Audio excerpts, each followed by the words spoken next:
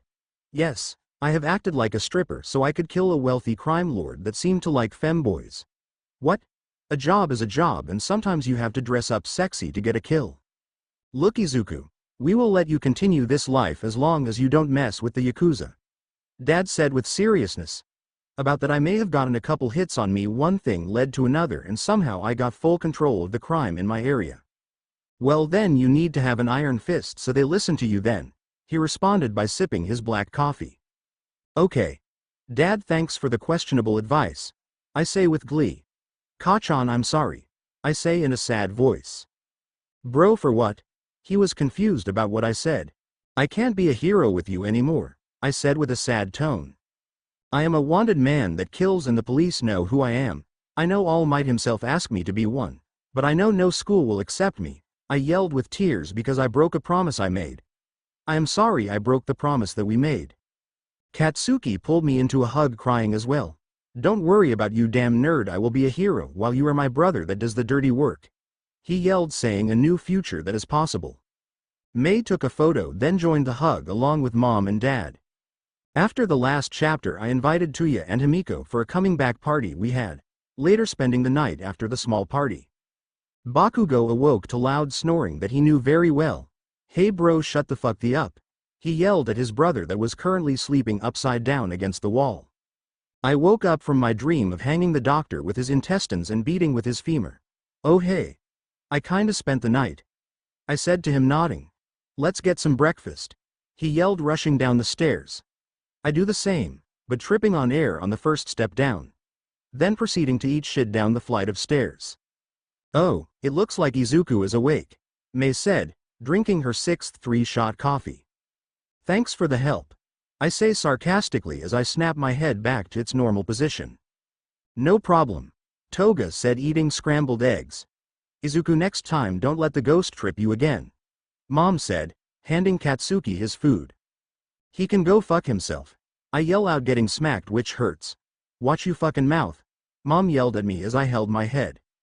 Well I need to start training to you, my new cousin, I say sliding them the papers. Don't worry he isn't related to my shit blood related family, I say as they both release a sigh of relief. Can you train me too? I want to be ready for UA, Katsuki yelled as I thought about it. Sure I just have to get one more guy to agree. Trust me this guy is an expert on how to build muscle. There is no way that he will say no to me. I say while all of them had a look of doubt aimed at me. What? I asked confused. Don't get me wrong, Izuku may be a nice guy, but you make most people uncomfortable, Dad said drinking his coffee. Trust me, I got this. Okay. How about you guys stay here while I get the deal up and running? I say grabbing my coat and exiting the house. $10 that he does something that gets him on the news. Katsuki says eating his eggs. I second that. Mitsuki says, turning on her soap opera with Masaru nodding. 20 says the guy he is getting to train us looks like an emaciated mummy. Chuya said eating a perfect grilled cheese that he made with his quirk. I bet he comes back bloody. Toga says drinking a blood pack. Well, since I know him the most as his best friend. Mei started until Katsuki cut her off. Girl best friend. Doesn't matter. I bet all the above with the added part that he goes to All Might first. Mei proclaims as they all shake hands with Mitsuki guiding the girls to her personal room where she measured them so she could design them some clothes. While the guys sat at the table not knowing what to do. Do you guys want to commit arson? Tuya asked as they looked at him. Ah, what the hell, it sounds like fun. Old man grabs the keys. Let's go. Katsuki said as they left the house to a private place Masaru owned so they could burn stuff for fun. Cut to the awesome main character. Nice description of me. I thought as All Might sat across from me. No, All Might says to me. Come on, just help me out this one time, I said sitting across from him. Look, young Midoriya, you want me to train your brother and cousin so they can go to UA, is that right? He asked me. I nod my head, yes. Think of it as getting 2 more disciples, I shouted trying to make a case. It is either you train them or I do, and somehow they both end up becoming women somehow. I said with all giving me a confused face. What, anything can happen. Remember my saying that I totally always say. Quirks are bullshit, I say with him nodding with my sentiment. Though I agree with you on that statement. I won't train them unless you can listen to some of my rules. He proposed as I raised an eyebrow. No more vandalizing Endeavor's agency, no more hacking my phone to call me when you're drunk, and no more pissing Nezu off. He listed as I thought about it. Can you at least take one of those rules off because I want to have fun too? I said with him shaking his no. I make a sad face and give him the puppy dog eyes. He looks away, obviously struggling to say no to me again. How about this, young Midoriya? I will take out one rule of your choosing if you can beat young Tagata in a fight. He said as I nodded. Sure thing, call the mini you so I can fuck him up. I confidently say with All Might smiling at me. Confident are you? I will love to see you fight my protege. He says pulling out a phone dialing up the Night Eye. Cut to later to All Might Tower. All Might, you sure you want this to happen? Night Eye asked, looking at me as I kicked the air. Sure thing. Also, young Midoriya, can you keep a secret? All Might asked me as I nodded. He released a large amount of steam after it faded, then I saw a crackhead. Oh shit, All Might, your steroids ran out, I yelled as he chopped my head. He lifted his shirt to reveal a massive wound that was still healing. The hell happened to you? I asked, looking at the wound. 2 years ago I found the guy who the doctor who tortured you worked for. He said, putting down his shirt. I beat him, but not without a wound of my own. He said as coughed blood into a handkerchief. How did you beat him? I asked, knowing you couldn't beat him by normal means. I smashed the top part of his head to bits. He said, looking into my eyes. They have my cells. That type of wound can be healed with them. That doctor is insane, he will fix him. I yelled, thinking of a way to repair the situation. What did you lose? I asked. Most of my lungs and my stomach. He responded. After this we will talk about helping you. I said seriously as he nodded. Okay, Midoriya, are you ready to be humbled? Mirio asked me, are you? I responded by sticking my hand into my pockets. Both Small Might and Night Eye back up to the spectators box and they gave the go-ahead to begin. Mirio rushed me as I stood still. He sank into the ground as I kept my guard up. He reappeared behind me so I fell forward as stiff as a plank of wood, dodging him. Missed me, I yelled, rolling to the side dodging a stomp. I get up, taking my hand out of my pockets with my knife that May forged for me. A knife is useless against me. He yelled, flying past me. I know, I said, slashing downwards as he phased through me to avoid the knife. But it is a good deterrent. He began to release yellow sparks as he sped up, diving underground. That's cool, I said, catching his fist from behind my head. The thing about me is I have been in so many group fights that my senses became very on point. I say, turning my head to face him. I kicked him in the gut. The thing about your quirk is reaction time and focus.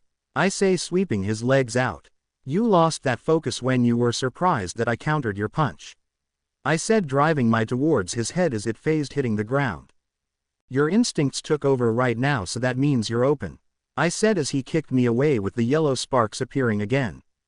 I skidded back as he held his leg from the cut I inflicted, blocking the kick with the knife's edge. The air shifted as if he was drawing the air towards him. He suddenly appeared in front of me, punching my rib with multiple loud cracks. He gives me a headbutt, breaking my nose. Instantly he uppercuts me, sending me into the air. He got close and I shoved my fist deep into his gut, following it up with an upwards kick, hitting him squarely in the jaw. Wanna hear a story? I asked as he got up, dashing towards me. I moonwalked, dodging him completely. In the beginning God created Deadpool. I said, taking out a storybook filled with my adventures. And God looked upon his creation and he thought. I say, using the book to block a blow as I spun on my head, kicking him repeatedly. I launch myself at him as I phase through him. I chuck my book at him the moment my foot exited his intangible body, hitting the back of his head. Like I was saying, and God thought, what did I just do? I yelled, spinning to the left, dodging Mirio. Can you actually fight me? Mirio begged as I styled him. Mirio later gave up because he couldn't handle my awesome dance moves and I didn't go down no matter how many hits he landed. All Might looked impressed because he thought that I would have fought him till I was covered in my blood. I left All Might Towers with a gift basket that All Might's staff supplied me that I definitely didn't steal. The rule that I chose to get rid of was the one fucking with Nezu. I see a cargo ship filled with supplies. I looked to my left and saw an axe in my hand. I took out my mask, sliding it down on my face. I know what I must do. Cut to the family. On today's news, we footage of the vigilante Deadpool on a boat with an axe, dumping all the tea into the ocean. The news lady said while Hatsume and the others watched. In his words, and I quote, "Let's Boston Tea Party this shit." That was all he said before disappearing. She finished with the door slamming open. I've got All Might to train you guys. I yelled, bloody with the last box of tea left in Japan. Nezu must be pissed now. All Might looks like a crackhead now. Looks like I won. Ha, told you all. Mei yelled, pointing at Katsuki as he grumbled. I gave her a tight hug and we sat down. Okay, you zygotes, get ready to be trained. All Might yelled as Tuya and Katsuki stood before him. The first thing about getting stronger is a proper diet, he said, handing them a piece of paper. The American Dream Plan, you have to follow this, so you can build muscle. All Might said, flexing his biceps. None of us use steroids like you. I yelled, getting punched into the ceiling by him. I deserved that, I said, with my head stuck in the ceiling with the rest of my body hanging. Since none of you aren't really buff right now, I will teach you how to dodge. All Might said, stretching. That doesn't seem too hard. Chuya said, getting slapped into the ground by All Might's finger. By the way, I won't take it easy on you like my master before me, he trained me in the same way. The two proceeded to get the crap kicked out of them for the entire time All Might trained them. I soon got unstuck from the ceiling, landing onto the mat, breaking my fall. Midoriya, you mind coming with me? Night Eye asked me as I nodded. You said you might have a way for All Might be back at 100%, right? He asked me as I nodded. I may not look it or sound like it for that matter, but I understand the human body more than anyone. I say, looking at All Might's charts. My body is riddled with cancer that could kill me if I didn't get born with my quirk. I would have died. Due to that, my organs themselves have a healing factor. I say, looking over to see Mei taking apart the vending machine. I will give him the organs he needs so he can be the #1 hero. I say, signaling Mei to get me a Doritos as she gave me a thumbs up. Why are you helping? He asked me as I sighed. Look, believe it or not, I like the guy. Plus, with him around, the crime rate stays down and generally helps out everyone. Also, his nemesis is the boss of the doctor who has my cells trying to replicate my quirk. As a bonus, I might be able to get my revenge. I responded by handing him a large cooler. What is this? Night Eye asked, confused. Exactly what we talked about. This cooler has all my organs that my beloved partner Mei Hatsume helped me extract from my body. Along with a couple gallons of my blood that also has a healing factor part to it. I say, handing it over. With a jar of my healing goo name pending. For insurance, May said, handing him the jar. She fed me a chip as I gladly ate the Dorito that we didn't steal. How did you do this in the first place? He asked me as I remembered. I took a fuck load of painkillers, like 80s bottles worth of them. So my partner dissected me and took them all out. I said, pulling out my phone. I got a video of it, want to see? I asked with Night Eye shaking his head no nervously. By the way, I know the blonde one is your step-brother, but is the one with green hair really your cousin? He looks nothing like you except for the green hair. Night Eye analyzed. Sure he is. He is from my mother's side, and if you want to you can look into my mind to see the truth. I lied as he thought about it.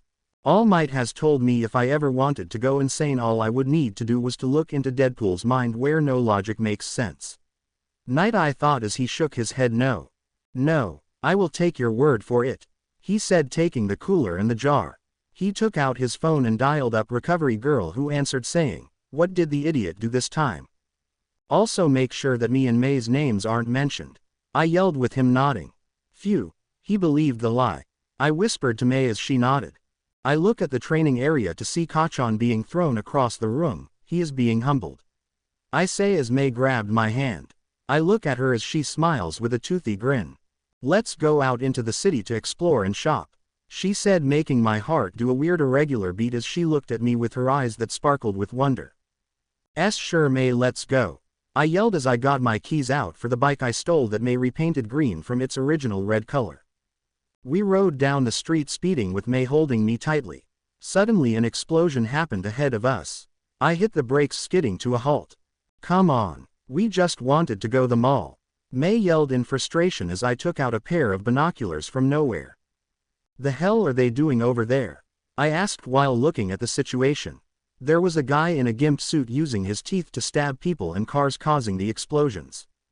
Hey, here come the heroes, I yelled as they began to cower in fear, saying they didn't have the right quirks. There goes my hope of me not having to intervene out the window, I said, sighing at their incompetence as I put on my mask.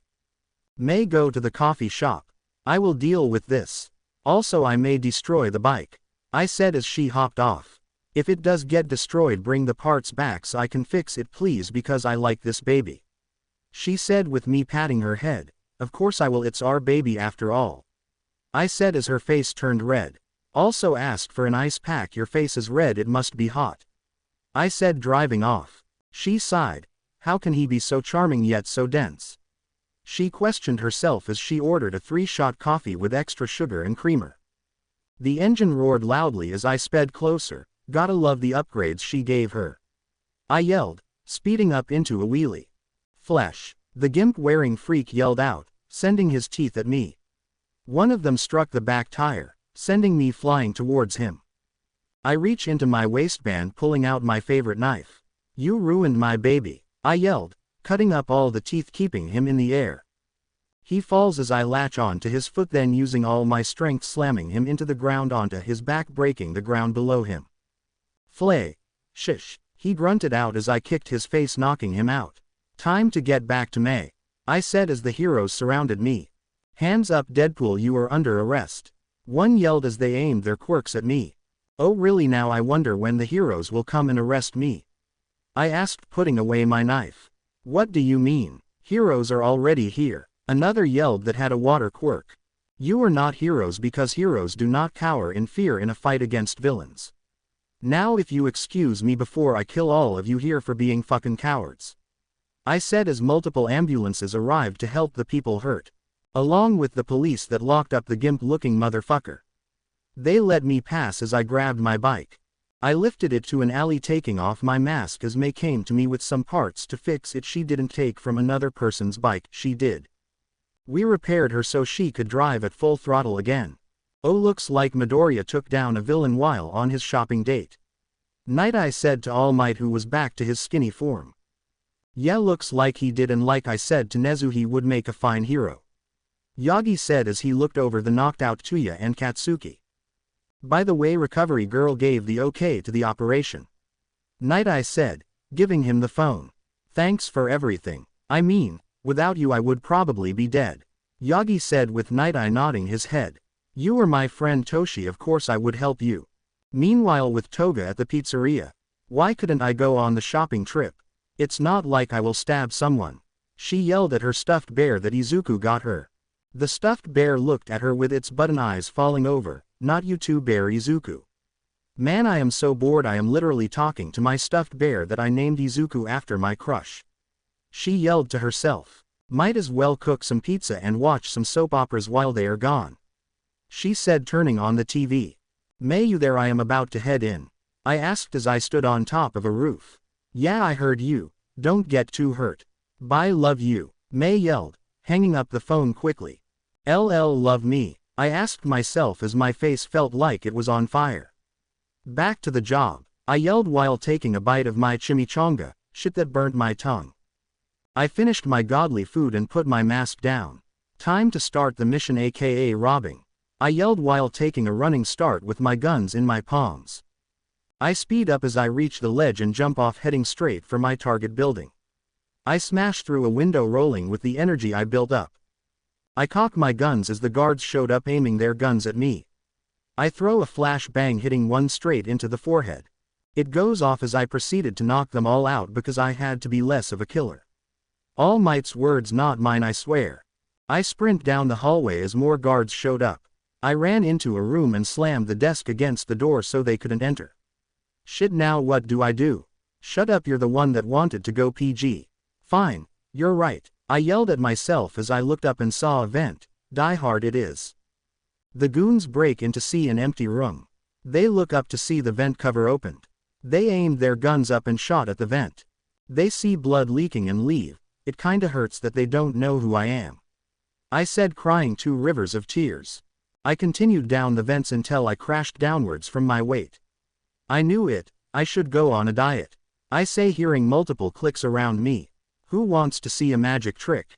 I asked as I threw a flashbang into the air, covering my eyes. As the flashbang goes off, I shoot them all with my taser shot bullets that can knock out a cow. Don't ask me how May knows that. I reach the stairway and start running up them, reaching the 50th floor. Gotta love infinite stamina. I kick open the door to see all of the goons. Looks like I should have taken the elevator. Right, fellas? I asked as they began to shoot. I slammed the door shut while it shredded like cheese. Man, fuck being PG. I yelled, throwing a smoke bomb blocking their vision. I take out my blades, rushing in, dismembering the closest guy next to me. I kicked his head in someone else's face, headbutt, continuing to tear them apart with my katanas. I unload all my bullets into multiple people until I hear a click signaling me that I had to reload. One person took that as an opportunity to tackle me. I get slammed into the wall, getting pinned. I will kill you. He screamed at me as I laughed. Death can't even do that. What makes you think a small-time crook can do that? I yelled, gutting him alive, letting his insides spill. Anybody else that wants to end up like this chucklefuck? I asked as they fell the ground, acting dead. Good. I walked down the hall, taking out a couple people, thinking that they could kill me. Like, come on, my full title is The Unkillable Deadpool. This is the place. I say, kicking the door open to see the boss freaking out, rightfully because I was there. Now why do you think I am here? I asked him, pulling up a chair and placing my gun on the table. He was sweating profusely as he was grasping for a single word to say. Well, I am going to give you a hint, I said, sliding a golden card to him. A hit was placed on you because your business looks like you made a lot of enemies. I say, pointing at him. But I am not here for them. I am here for the families you keep extorting even after they paid you off. You used threats to get more money and you pissed off the wrong merc. I cheerfully said. Now it so happens that the money I gave them has a tracker that led me to your location. I say, placing my feet on his desk. But I will cut you a deal. You give me back the money and all is forgiven, you loan shark. I proposed as he looked like he was shitting bricks. He nods quickly, pressing a button that opens the safe behind him. I jump over the desk and him, peering inside the safe, seeing stacks of cash. Who do you think you are? The bank, I asked as I turned back to see him smugly smiling at me. He got my gun from the table and was aiming it at me. That is my money and like hell I will give it to you. After I kill you I will beat those people to death with chains. he yelled, pulling the trigger only hearing a click. Funny thing really, I almost never reload my guns because situations like this that I like to set up to see if people will betray me. It's fun to do. Well, looks like you made your choice. May Mistress Death send you straight to hell where a lot of us belong. I said, walking to him as he tried to run away. He made it a couple feet until he tripped on air like the horror movies. Now this is just sad. For you, not me. I get a payday while you die on the floor like the animal you are. I said, throwing a blade at his head, killing him instantly. I turned back to the vault, getting my good old unreasonably large bag with the $sign on it out. I threw all the money inside the bag along with the jewels he had. I grab a document, a deed to the building.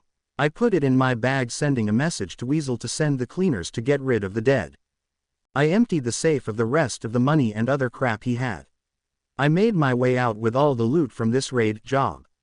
Time to take a shortcut. I say, waiting for it to happen. Cut to later. There it is, I say while looking down. Alright, I even got my normal clothes. I lift the bag over my shoulder, carrying it with little effort. I make it to a worn-down apartment complex and I enter, heading to room number 616.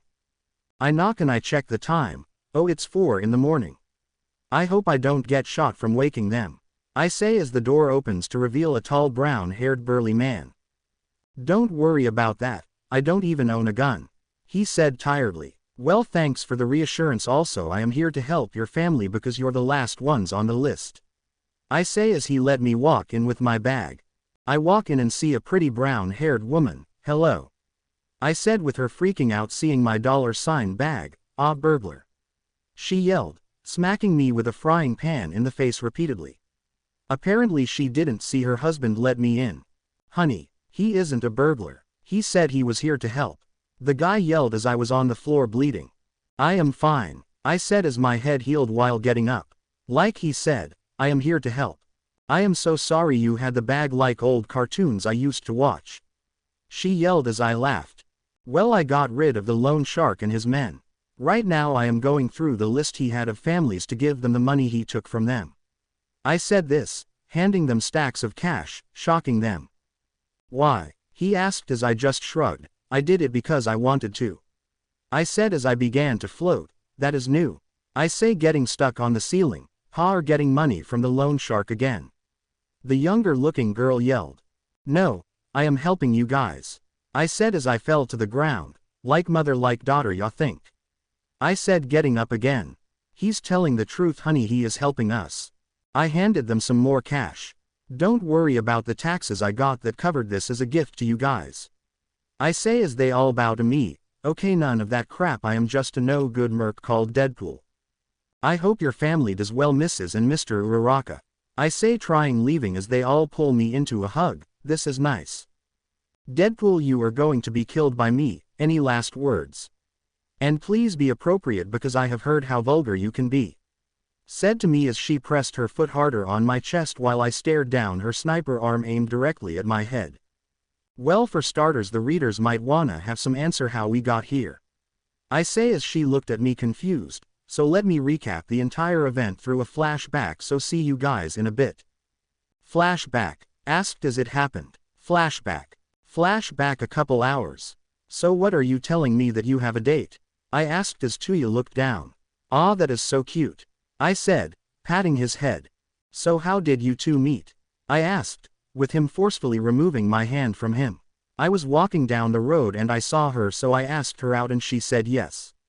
Tuya told me as I nodded. Bullshit, I said cheerfully. There is no way you, a guy who has never asked out anybody ever, has that good of game. I said as I saw him look at me angry. Just tell me the truth. I promise not to laugh. I say as I see him sigh and take a deep breath. We matched on Cinder, he said dryly. Quote. Quote. Really? A dating app? I yelled out, getting punched in the face. Shut up. Don't judge. I never asked out a chick, so I did it the online way. Tuya said, scratching his cheek. So why did you come to me? I haven't dated anyone and I am insane, so the norm doesn't really apply to me. I say with glasses on with an opened book labeled, The Many Reasons Why I Am Insane. Well, she asked for a double date. He said as I gave him a shocked face. So I wanted you and May to join so I can fill up the slots. I threw my glasses off and tossed the book to the ground. Sure thing. Sounds like I can have fun.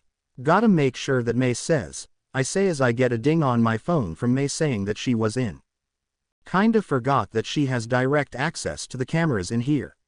I muttered giving Tuya a thumbs up. She said yes, so when do we leave? She said let's meet at a steakhouse in an hour. Tuya informed me by looking at his phone. Well then let's not have a lady waiting on us. I yelled, dressing up quickly. 1 hour later. Alright everyone ready? I asked. They both nodded their heads. I pulled out my phone and texted Toga to keep a lookout as she sent me a picture of us entering the building. Got to say her stealth is top tier. I thought as we sat at a table waiting for Tuya's date. Oh my god, do you think she stood us up? I gasped as they looked at me. Maybe it is possible. May added with Tuya looking down.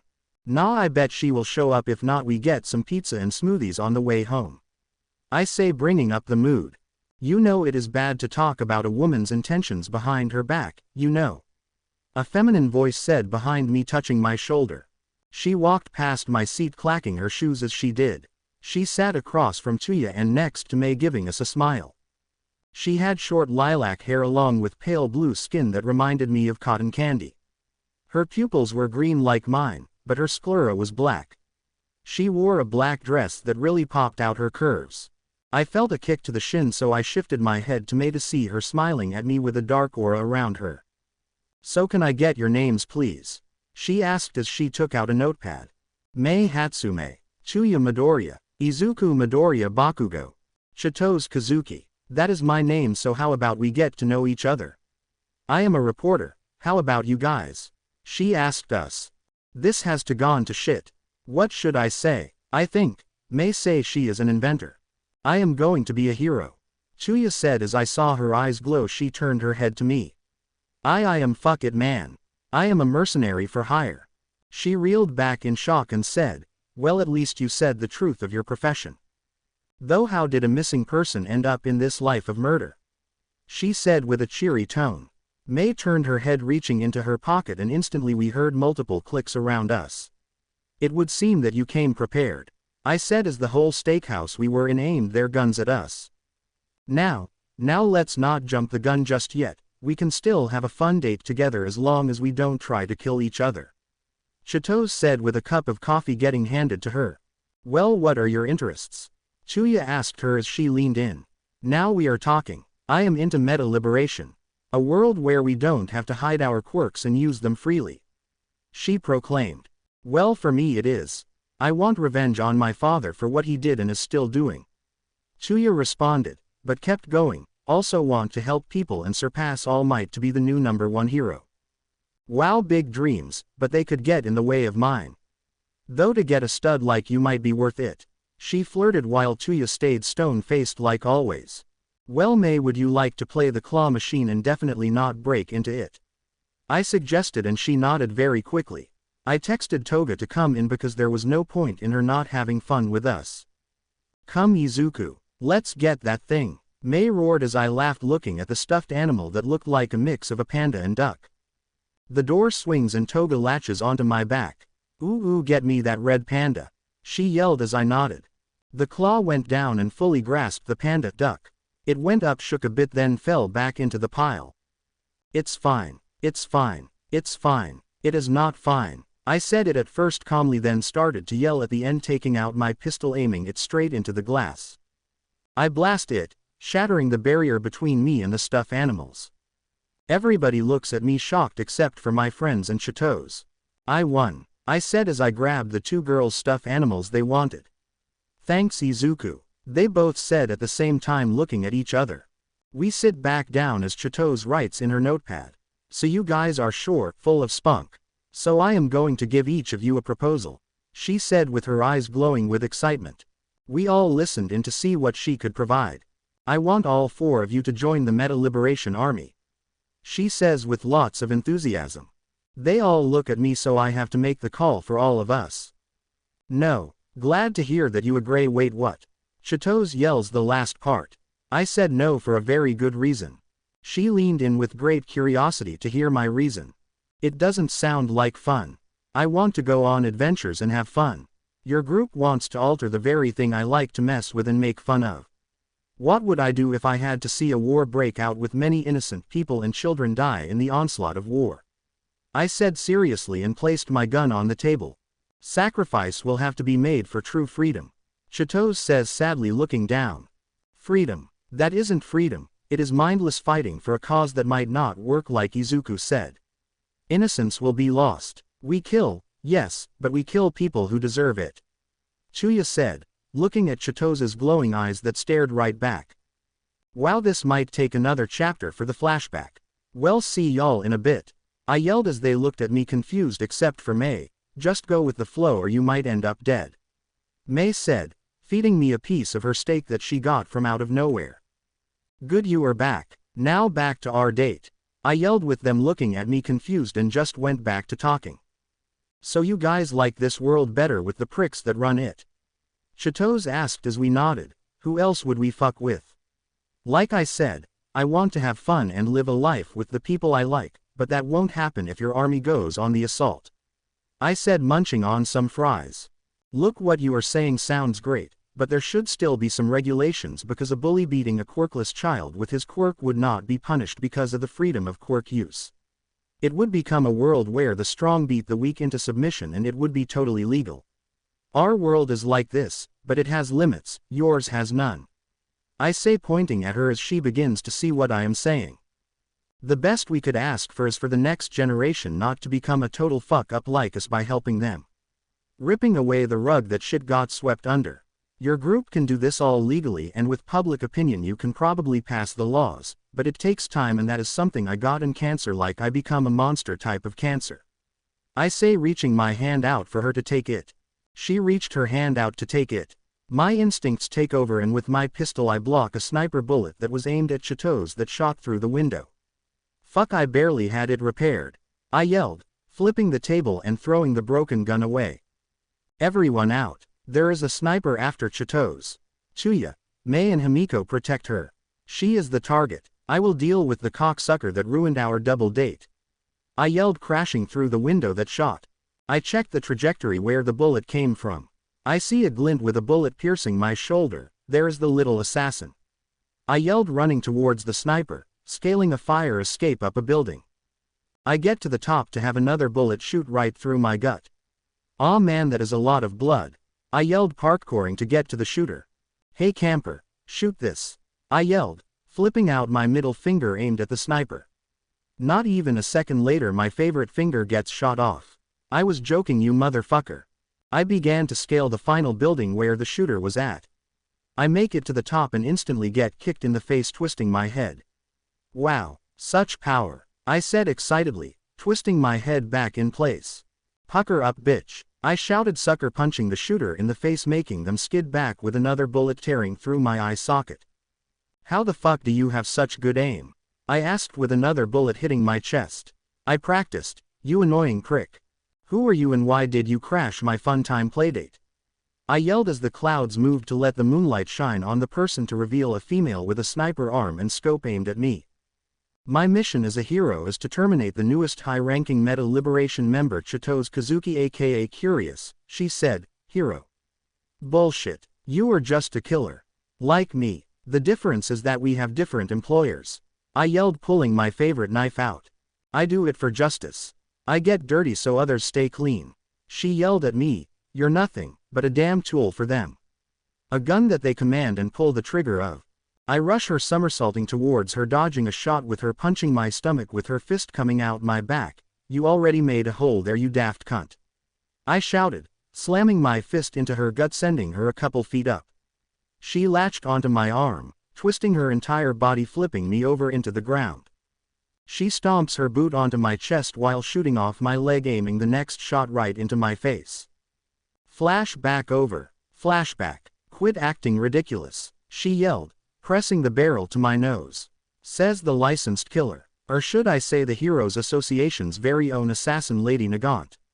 I said, pressing my head up.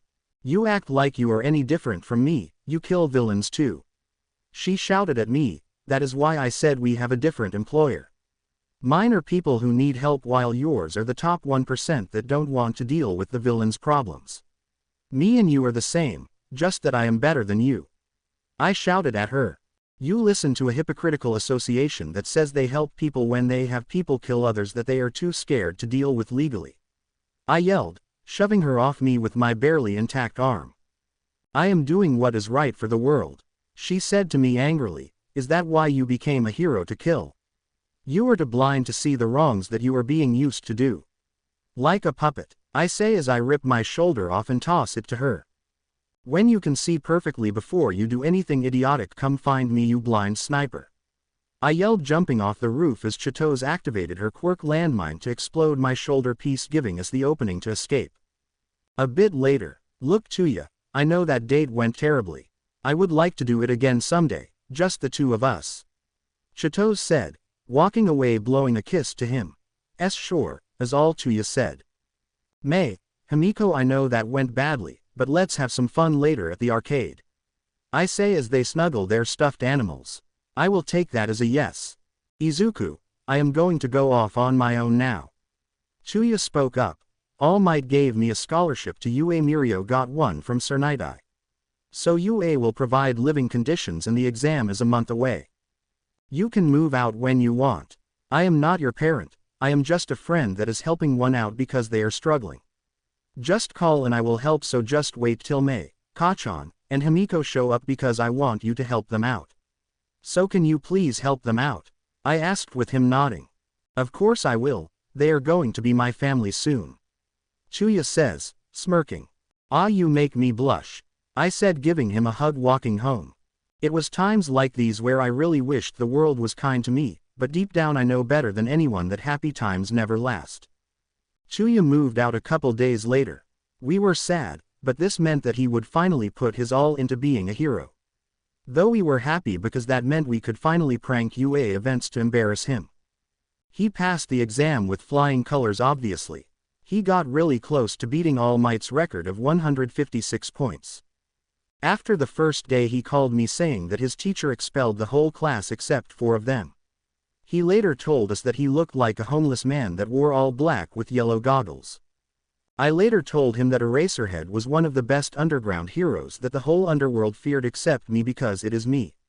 He erases quirks and beats the living shit out of you, pretty scary. I've never run into him personally, so good for me then. The sports festival rolled around and we decided to dye the girl's hair green.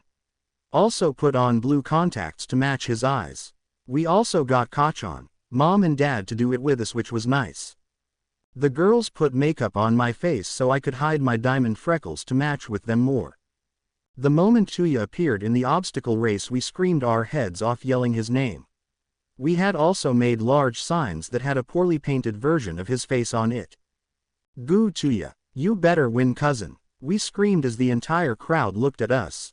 Well, would you at that? Looks like one of Class 1A's family is here to cheer. Present Mike yelled with Tuya looking down, avoiding eye contact with Mirio patting his back. Tuya got 7th place in the race, which was great, making us cheer louder for him, and I got the brilliant idea to take out my ion-powered confetti gun. I blasted it into the air, making a large bang with green and blue paper going everywhere. Now that is stepping up, they're cheering for a family member. Present Mike yelled as the second round started. All right, the next event will be free for all. The higher you place, the more points you have. So first place has 1 million points. All eyes zoomed in on a kid that looked like Sasuke from Naruto. He looked like he was going to pass out from pure anxiety. Mirio, a blue-haired girl, and Tuya helped out when the round started, with Tuya making a ring of blue fire around them so no other students came except for 2 Class 1B students. One had bright yellow hair that was on fire. The other had a rabbit attribute and dark skin that screamed at Sasuke to fight her. Though she fell on her face because the round ended and we bursted out laughing. Though I did see Endeavor looking at Tuya like he saw a ghost. During the 45-minute break we met up with Tuya and what was left of Class 1A. Hey Tuya, you did great. None of those fuckers could touch you. I yelled. Yeah, it is almost like I wasn't on fire. He sarcastically said, rolling his eyes. Wow, sarcasm is unbecoming of you. Mom said to him as she ruffled his hair as he smiled. You did great out there. You really did show them who was boss. Dad said to him. Wow, your family sure has lots of energy. Mirio said, patting his back. Thanks guys, but we still have one final round. He said lightly smiling. Yeah, and after all of us will go for pizza. I yelled as we all nodded. As we exited I saw Endeavor peering at us. He looked distraught and had a look of regret for some reason. I looked away as he also stomped away. We saw the final round. It was a tournament. Chuya did great beating the rabbit girl in hand-to-hand combat, though I noticed that the girl landed a solid blow on his ribs. He had a couple broken ribs for sure. He ended up getting second place due to Mirio using his super strength to smash away the flames shot at him. The round ended with Mirio knocking him out of bounds when they both used their strongest attacks. Endeavor gave the medals he took a little longer on Chuya than the rest. He didn't say a word, but he looked ashamed the entire time. It would seem all the old memories of his failures were rushing back. Time passed as we all dyed our hair again for the school festival. Due to the small number of students in Class 1A, they ended up making a dragon with Chuya shooting fire out of its mouth. After everything, he got an internship with Endeavor that he accepted. He called me saying that he didn't know what to do. Chuya, he has knowledge on what to do with fire. He is the best teacher you can get to teach you about using your quirk. I said as he agreed to my statement and accepted his internship. Remember, things are not like it seems. Someone was prodding into your life. During the internship he was able to see his old family when he was invited to his old home for dinner. He saw his siblings, though he could tell that Shoto had become much like himself, resentful of their father. From what he learned from Izuku's info, he wasn't replaced and forgotten like he thought before. The rest he needed to find out why his life turned out the way it did. His mother was gone and Shoto had a burn on his eye. Shoto, do you use your fire? He asked. No, I will not use that bastard's quirk. He yelled directly, staring at Endeavor. Well, how about this, me and you fight with quirks? If you win I will back off, but if I win you have to use your fire. Chuya said with Endeavor looking at them intensely. He needed to see if he stood a chance. They walked to the training room and Chuya saw something in his old room, a shrine. He only saw it once before when he awoke from his coma. The day he took up the name Dabi and waited for the chance to get back at his father for replacing him. Until Izuku took him and showed him another path to direct his flames. Hey Endeavor, what is up with that? Chuya asked with Endeavor looking down. My biggest regret as a father. I didn't listen to my son and told him he couldn't be a hero. Though he still trained really hard to fulfill my dream of surpassing All Might. His body had no resistance to fire, but rather an ice resistance. So when he used his quirk he burned himself. Endeavor said, lighting an incense. I could have trained him to be stronger, stayed closer to him, and maybe he would still be here. If I had supported him, maybe the accident might not have happened. Though I am still proud of him. He did what he said he would do, which was to surpass me. He continued to say with a stray tear coming down his cheek. He quickly wiped it away. For some reason, with Chuya's sudden appearance, Endeavor's hatred for All Might was thinning. He was being forced to deal with all his past mistakes and current ones all at once. It was breaking the shell he built for himself. Shoto looked at the photo, then at Chuya, writing a mental note. They fought with Chuya getting the upper hand with his flames melting the ice with ease. Shoto did his best only for Chuya to push him into using his fire. They both charged up their fire to extreme temperatures. They clashed their strongest attacks, causing a massive explosion of fire. Shoto was knocked out as Chuya stood with burn marks all over him. Get me my bag, I got my medical burn cream. He said to Fuyumi and Natsuo. They rushed back with his bag and he took out a jar. What type of cream is that? I've never seen this one anywhere. It looks more like jelly. She yelled, helping him apply it to his burned body. You have a weak resistance to fire, don't you? Endeavor asked him, so he nodded. My family are fire breathers, so when I got my quirk I produced it.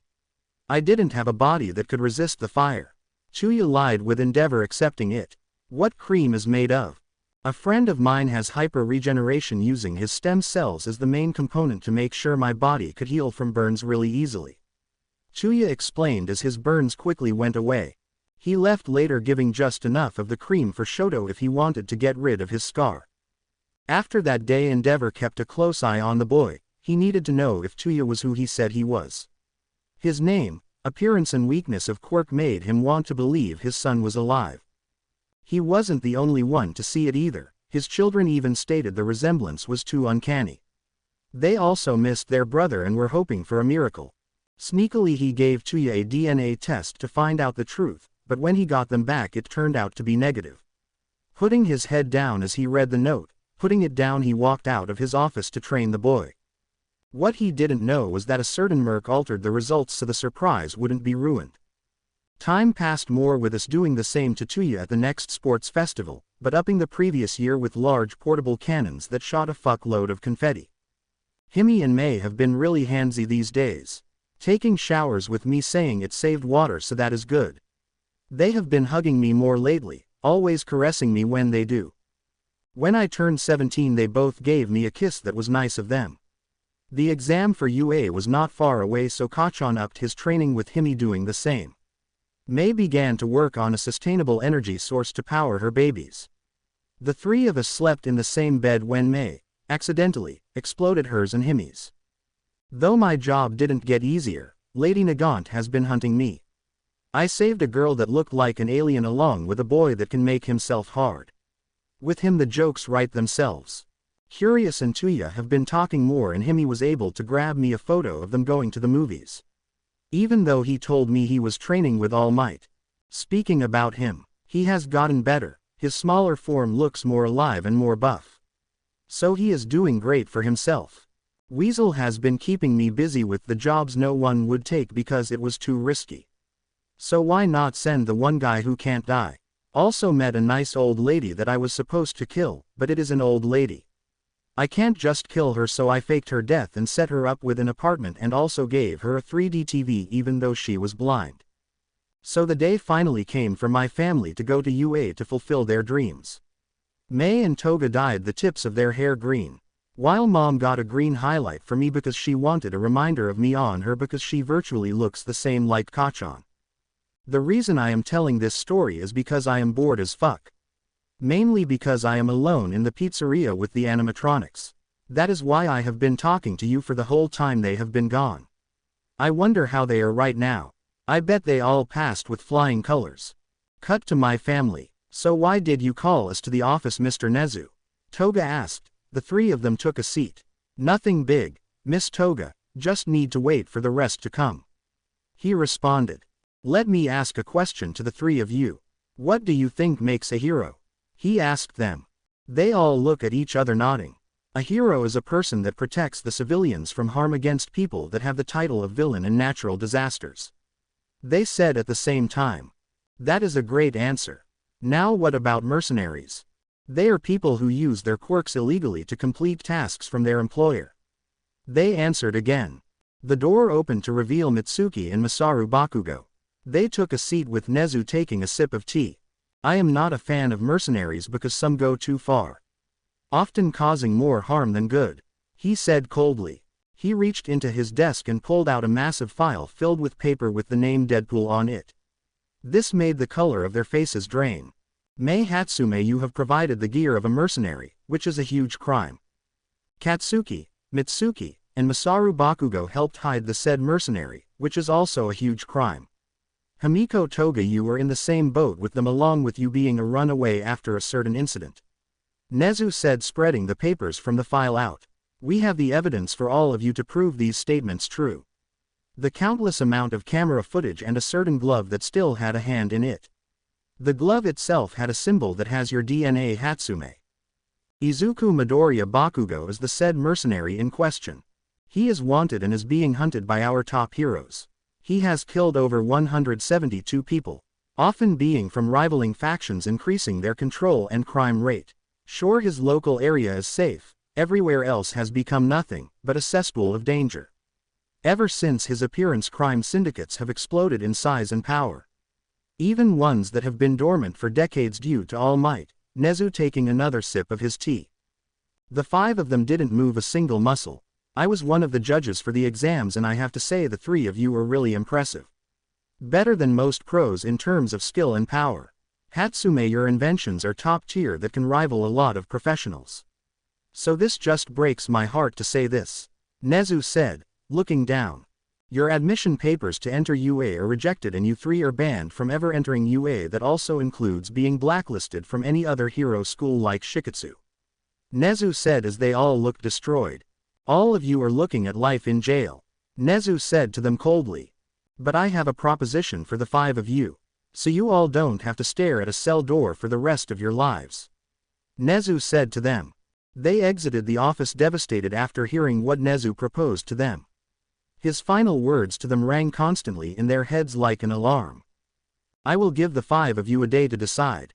I know this is hard, but it is the best I can do for you whether you like it or not.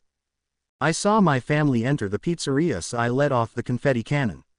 Yay, you all pass, I yelled, running up to them. May and Himi, I packed up all your things. May, I couldn't get all of our babies, so I put in the best ones. I know all of them are great, but some are better than others. Okachan, I also got you a limited edition All Might figurine that is worth a fortune in great condition. Mom, Dad, I got you 2 tickets for a cruise so you don't get bored while Kachan is out of the house. Look, you guys were gone so long, I set up a whole party. I even invited Tuya. He is in the kitchen with the cakes. I said, pulling out party hats. Okay, 1 for each. I had these especially made for this occasion a couple months ago. And I got the animatronics to work again. Thank May for teaching me how to invent and fix shit. They can play the show while we eat our cake. I stared at them. They had distraught faces and red eyes. Oh, did you guys not pass? Well, just in case, I made another cake that reads you always have next year. It's chocolate. It's May's favorite flavor. Ooh, I also made your very spicy curry that would kill normal people. I say, placing the hats on them. Why do you keep looking at me like that? Was it not enough? I can run to the store with the bike and pick up some ice cream if you guys are that sad about it. I was going to leave, but May and Himi pulled me into a very tight hug. I heard them sniffling and crying into my shirt.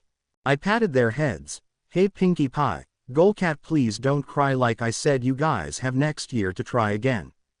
Izuku, it is not about the exam. Dad said to me, placing his hand on my shoulder. Son, Nezu gave us a choice. We have to make a choice and we want you to decide. He said in a somber tone. Nezu, what does he have to do with this? Did he fail you because of me? Oh, I am going to roast that rat for dinner. I yelled. No honey, due to our obliviousness we messed up. Mom said with Kachan looking down. No, you didn't. I did everything. I can get some stuff to prove in court that you guys had nothing. Nerd, the evidence is cut and dry. He has footage of us being together.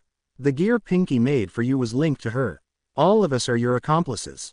This can put us in jail for life. Katsuki yelled out with tears streaming.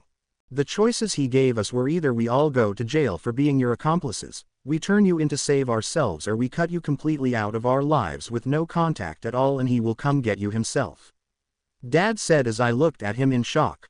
Wait, no. This has to be a joke. I barely got you guys back. I yelled looking down. I can't leave you guys again. He gave us 1 day to decide, so we want you to decide for us.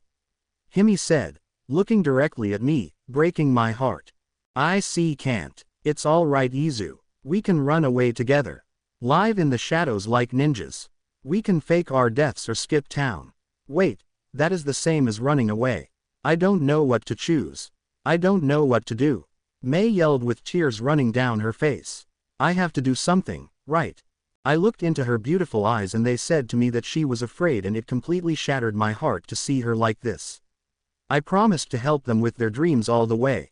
Fully support them now. I am the reason that they can't complete them. So I pulled the best smile I could.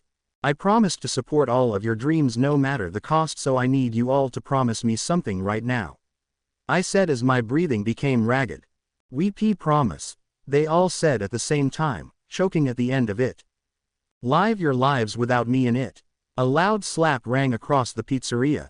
May was breathing very heavily. How can you say that to us? To me, live without you. I can't do that. How can I forget the man I love who helped me out my hell that I called my life? How? Please tell me so I can understand it, like when I build my babies with you.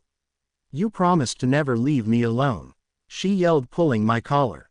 She loved me. May, you walk away and never think about me ever again.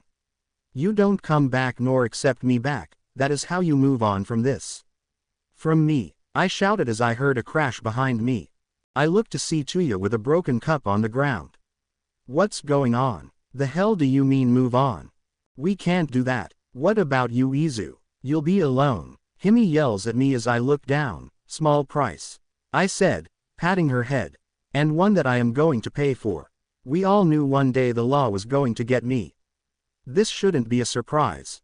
I look at my parents and brother who were torn from my choice. Come on guys, I will be watching you guys from afar so nothing heads your way. I will always be there for all of you when you need it, I swear on it. I say, forcing a smile. Nezu gave us a day so we have one last day together as a family. So let's make the best of it. They nod. Chuya, this stands for you too. After today none of you will see me again on your own accord. So since you passed, let's have some fun that I set up. I said as I cut the cake, handing them each a piece. We talked about the fun we all had. May revealed some of my more inappropriate moments at work that shock Mom and Dad. Mom told stories of Kachan as a kid and dumb shit he has done. Chuya stayed silent for most of it, seemingly trying to hold himself together. I turned on the animatronics to play their show till one began to choke me out. It was the bear when I went to turn them off. His eyes went all black. Luckily for me, May turned him off quickly. Himi got into my alcohol stash and began to drink it. Though a single cup got her drunk. She slurred, but I could understand her. She proclaimed that she and May loved me during Cherokee doing a duet together. I want to be your girlfriend. It made me feel like an asshole for not noticing. I went to the back of the pizzeria and grabbed all of the fireworks I could find. We blew up a watermelon along with anything I had in the fridge like a full chicken, then we decided to light the night sky up as if it was day. It took a bit, but we set up as many in a circle. Chuya sent his beautiful flames lighting the fuse. It quiet for a bit, then suddenly multiple loud booms went off at virtually the same time, making me deaf. The explosion of fireworks ruptured my eardrums. The night glowed like it was day for a couple seconds with the fireworks exploding constantly.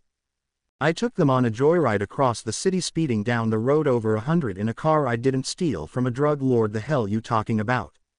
We went home after a bit just to accept what is ending in a couple hours. We just sat down on the couch just talking. No more no less. Just talking about the future for them. Nothing exciting. No crazy explosions, no singing or me doing anything crazy, just speaking. We did that till we were all too exhausted to talk. We stayed on the couch in silence as the seconds turned to and minutes turned to hours. We held one another tightly, never wanting to let go. The light of the new day shone through the windows. My time together was up, that was I could all think, but as they say, everything comes to an end. The clock finally stops ticking. I got up before them and loaded the car up with their items. I wrote a letter and placed it in the glove box. Inside it was a separate bank account that had more than enough money for their tuition with a lot extra. UA may be a great school, but it is expensive as hell, so I made a spare account for them years ago. I wanted them to keep it because it was for them anyway. I cooked a simple breakfast of eggs, bacon and toast. Every second that passed felt like I was going to explode, but kept it together for them. I put on a smile because Yagi told me that at times of despair put on a smile so the other around thinks that everything will be alright. Not bad advice to make others feel safe even when the world is falling apart. It gives them a sense of hope that you know that everything will turn out fine and dandy. Soon they all awoke and we ate in silence as we already said what needed to be said. There was officially nothing else to say. I was going to be left behind because of my selfish actions. This was my fault in all of its entirety, though admitting it to myself didn't help. It made me feel even worse. I became a mercenary that kills people for money, and I stole from rich villains. Due to that I jeopardized my family's future. This is my last selfish request to them, so at least I can see them do great things for their lives from afar as a stranger. I went to open the door to let them leave, but my legs couldn't move. I kept reminding myself that it was for the greater good to convince myself enough to move. I opened the door with the car fully loaded already for them to be as comfortable as possible. I tossed Katsuki the keys.